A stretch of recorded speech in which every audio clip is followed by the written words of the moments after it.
मैं 5 गोली सुबह रोज खाता हूँ। मेरा ब्लड प्रेशर की प्रॉब्लम है। मजदूरों का पैसा सरकार हड़प रही है। अगर मान लो मैं मर गया तो मेरी वाइफ को 500 रुपए मिलेगा। उसी का ब्याज जो है 90,000 करोड़ रुपए इनके पास आता है।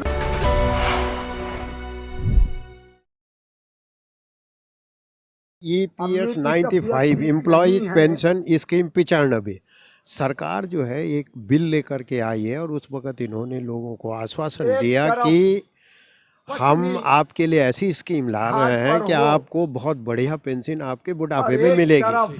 लेकिन हुआ इसका उल्टा है। उल्टा ऐसा हुआ है कि based on length of service इन्होंने समय समय पे 500 रुपये से शुरू करके और आज की तारीख में 1250 रुपये और कुछ बढ़ भी गए हैं, वो काटे हैं पेंशनर्स के।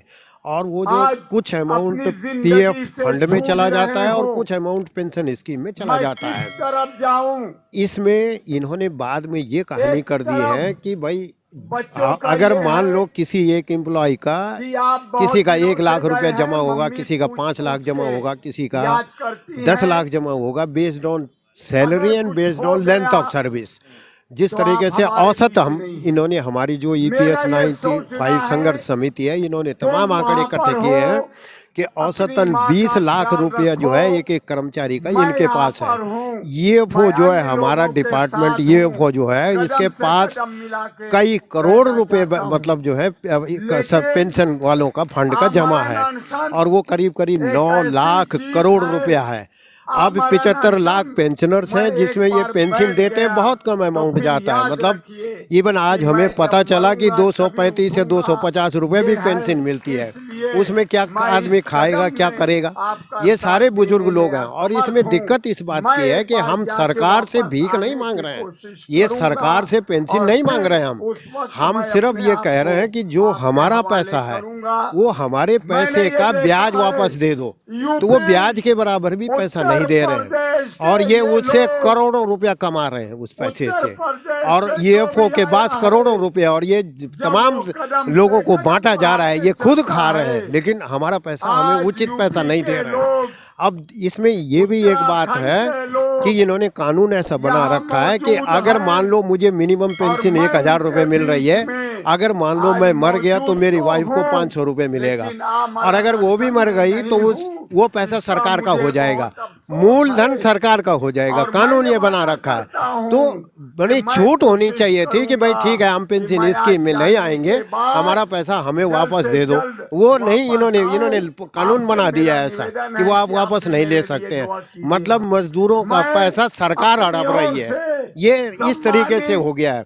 मतलब ये बहुत बड़ा डिटेल है और इसमें ऐसा नहीं है भी। आपको मैं ये बता दूं कि जब 2014 से पहले जो है ये कोश्यारी कमेटी गठित हुई थी, उसमें उन्होंने उस वक्त ये डिसाइड किया था कि मिनिमम 3000 रुपये होना चाहिए, क्योंकि 1000 रुपये 1200 रुपये बहुत कम है।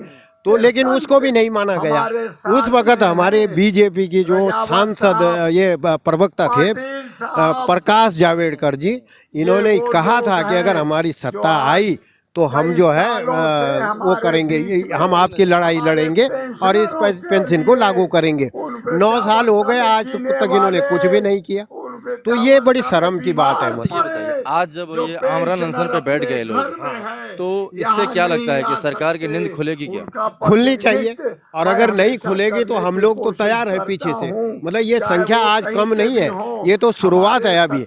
अगर ऐसा होता है तो हम बैठेंगे, बहुत सारे लोग बैठेंगे और हो सकता है इसमें 50-100 कितने होंगे ये पता नहीं है। भाई वैसे भी हम मर रहे हैं तो वैसे मर जाएंगे, क्या फर्क पड़ता है? जब इनको अपने बुजुर्गों को कोई सम्मान नहीं देना है और ये चाहते हैं कि इसी तरीके की स्थिति रहे, तो हम वही करेंगे फिर। तो इसीलिए ये बहुत कुछ हो चुका है इसमें। अब ये बात है। लेकिन बड़ी बात तो ये है कि 75 लाख आप लोग कर्मचारी हैं और 75 लाख पेंशनर्स हैं आप लोग, और सबके अपने अपने परिवार हैं। सब कितना नहीं, उसमें दिक्कत ये है कि हम लोग इस तरीके से हैं, रिटायर्ड लोग ऐसे हैं कि दूर दूर से जो है बहुत सारे लोग हैं जो आ नहीं सकते हैं। ये मतलब यहाँ आने पे लोगों का खर्चा लगता है और बहुत सारे खर्चे होते हैं। दूर दूर से प्रदेशों के यहाँ आएंगे तो वो कैसे मतलब आ पाएंगे? तो वो दिल से हमारे साथ हैं, आए नहीं है वो एक अलग बात है, क्योंकि तमाम परेशानियां हैं। बुजुर्ग हैं, मैं 5 गोली सुबह रोज खाता हूँ, मेरा ब्लड प्रेशर की प्रॉब्लम है, शुगर की प्रॉब्लम है, पेशाब की प्रॉब्लम है, 5 गोली मैं रोज खाता हूँ, तो और आने में बड़ी भारी दिक्कत होती है। 70 साल की मेरी उम्र हो गई है, तो कैसे करके काम चलेगा? तो ये संख्या को वो ना देखें कि आज इतने लोग बैठे हैं आमरण अनशन पे। हम बहुत लोग हैं और हम अपना जीवन दान ही दे देंगे, कोई फर्क नहीं पड़ता। वो भी तो लोग थे हमारे, सरदार शहीद भगत सिंह जैसे लोग, जिन्होंने देश को आज़ाद कराया और 23 साल की उम्र में फांसी के फंदे पे, ऐसे करोड़ों लोग थे हमारे जो फांसी के फंदे को चूम गए और उन्होंने देश को आज़ाद कराया। उन्होंने ये सोचा था कि हमारे लोग होंगे, हमारे लिए कानून बनेगा, हमारे लिए बातें होंगी, अंग्रेज हमें लूट रहे हैं, तो वो नहीं होगा। लेकिन यहाँ तो उल्टा हो गया है, अब हमारे लोग आ गए, ये हमारे लिए बात नहीं सोच रहे हैं।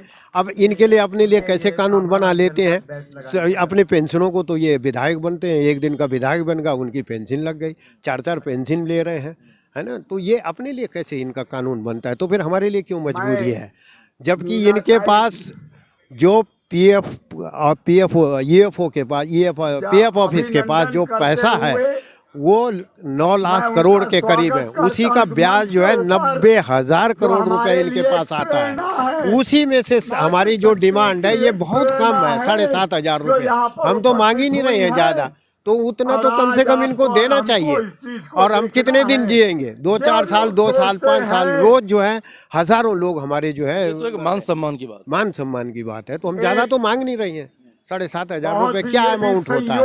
और वो भी इनसे नहीं मांग रहे हैं, मतलब सरकार के खाते से हम एक पैसा नहीं मांग रहे हैं। ये बात लोगों को समझ जानी चाहिए। जो बहुत सारे लोग सोच रहे होंगे कि हम सरकार से मांग रहे हैं, सरकार से नहीं मांग रहे हैं, ये हमारा पैसा है, हमें मिलना चाहिए, उसी की बात है और कोई लड़ाई नहीं है, ये हमारा कहना है। धन्यवाद। यदि आपको हमारी वीडियो पसंद आ रही है तो जल्दी से इस चैनल को सब्सक्राइब कर दीजिए, साथ ही बेल आइकन को दबा दीजिए ताकि सारी खबरें आपको सबसे पहले मिल सके। धन्यवाद।